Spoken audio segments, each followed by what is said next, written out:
স্ত্রী কখনো প্রিয় নারী হতে পারে না, কারণ স্ত্রীর তো অনেক ভুল। বেশিরভাগ লোককেই যদি প্রশ্ন করা হয় আপনার জীবনের সবচেয়ে প্রিয় নারীকে, স্বভাবতই অনেকেই উত্তর দেন মা। কেউ বলেন বোন, কেউ বা বলেন নানি বা দাদি, কারণ সে তাকে কোলে পিঠে করে মানুষ করেছে। এমন অনেকগুলো সম্পর্কের কথাই আসলে পুরুষরা বলে, যা শুনতে আসলেই অনেক অবাক লাগে। কারণ একজন পুরুষ মানুষও উত্তর দেন না যে তার বউ তার সবচেয়ে প্রিয় নারী।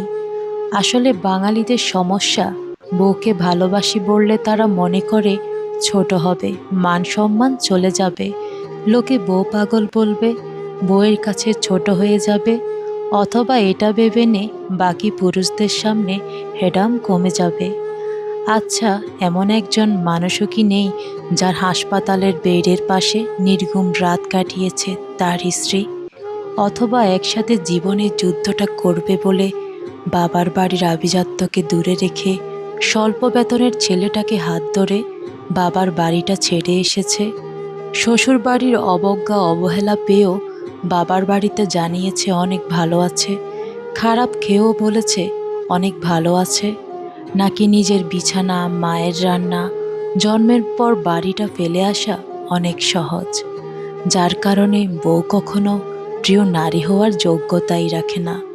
কিন্তু পুরুষের খারাপ সময়ে তার স্ত্রী ছাড়া এই পৃথিবীতে তার সাথে শেষ অবধি আর কেউই পাশে থাকে না।